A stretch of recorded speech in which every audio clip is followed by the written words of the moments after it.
Good afternoon, agents. Todd and Stacey Schuster here with REColorado Real Estate. Hello, everyone. Just wanted to give you guys an update on the recent changes at REColorado. And they're not really changes, I'd say clarifications with the co-op field. Yeah, so when you're entering a listing into the MLS, there's always a place that you can put in the co-op commission that's being offered to the agent representing the buyer. And there's been some modifications that have taken place to that specific field as of last month.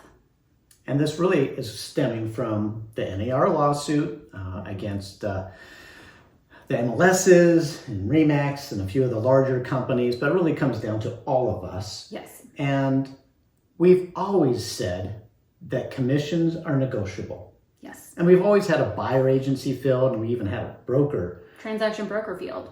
Got rid of that, just brought it down to buyer agency field. And then they're like, okay, we need to change this to just co-op and really distinctly state that commissions are negotiable. There is no set commission. And you don't even have to pay a commission.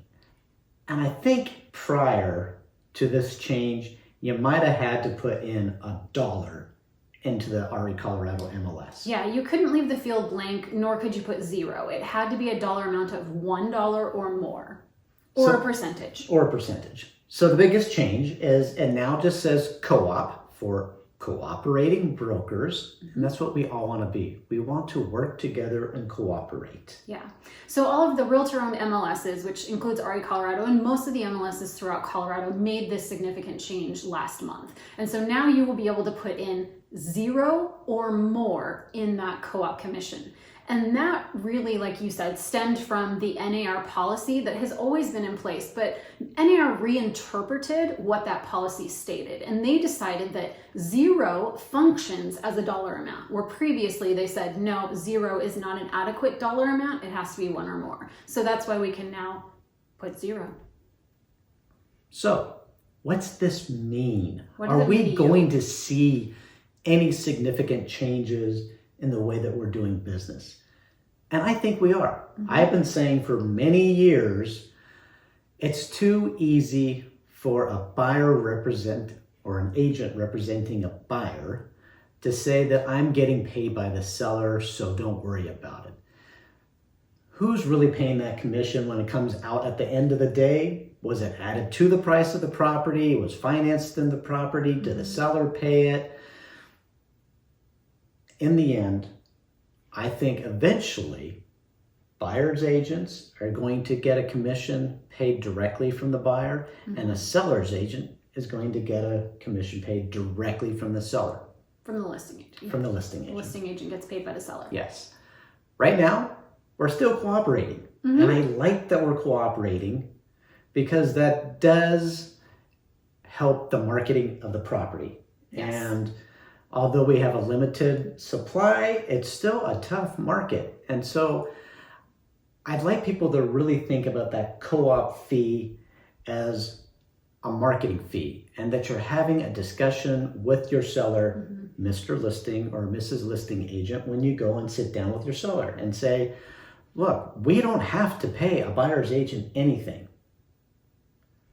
But here are the pros and the cons of not doing that.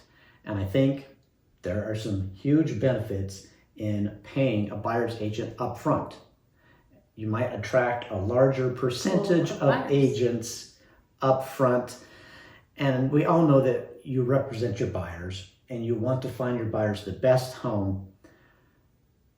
And if there's a commission involved that you're not happy with as a buyer's agent, you still have to show that property. Yeah. Now, could that be on the second round of showings that someone's doing? Maybe it's not the very first house you're doing. I don't know. That's up to every buyer's agent on how they show homes and when they show homes. But I do like cooperating fees, people working together and understanding the value of having a good agent and paying them. But what is that? That's between you and your seller and what you feel is a good price, if any. Yeah, and I think that's where this all really stemmed from, was just giving sellers the power to make the decision on how much they wanted to pay a buyer broker versus feeling like there was a set percentage that the market was indicating.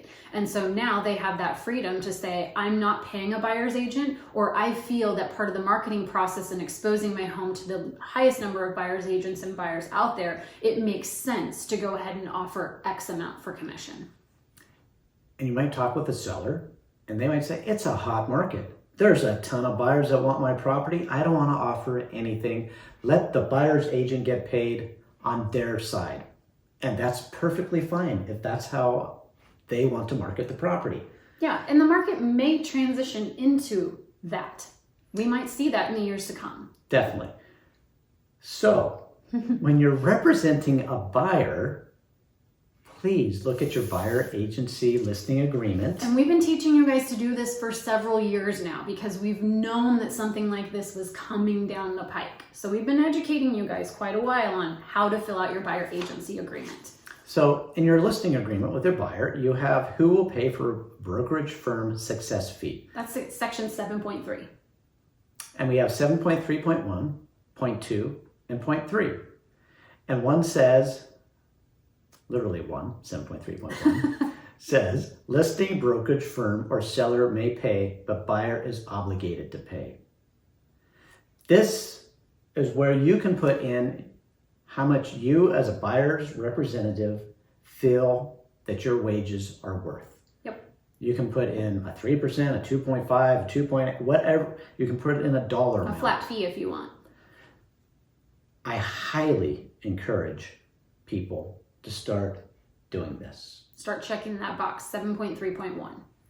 That way, when you come across an MLS listing where there's a fee in there that you don't feel you're worth, because you've already had this discussion with the buyer, you're able to put in that amount into the contract because it was between you and the buyer already that that's what you would get paid. And it's in the best interest of the buyer to include it in the contract so they don't have to write a check. They can actually finance that in the purchase of the property. Exactly. So you can, if you mark that box, when you draft up the contract to buy and sell, in your additional provisions, you can put in there seller agrees to pay X amount to your name as the agent, REColorado, at the time of closing. So you can up that co-op commission if you don't feel that they're offering a satisfactory one, but only if you check 7.3.1 in your exclusive right to buy. You can also check 7.3.2. Buyer will pay.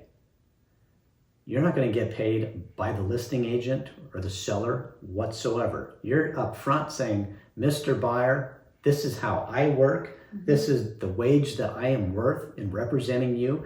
And you can come to an agreement and you will not get paid by the seller or listing agent. That's 7.3.2.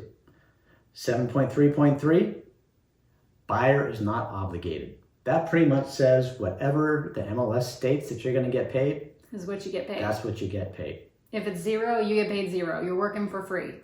And I really feel that agents are going to be coming to their employing brokers going, I just noticed I'm getting paid $500. I'm just noticed I'm getting paid nothing. What do I do? And had you not filled out 7.3.1 stating that you will get paid X amount, there's nothing you can do. And it's always been this way. Yes, it has. I just think we're going to start seeing it more prevalent out there.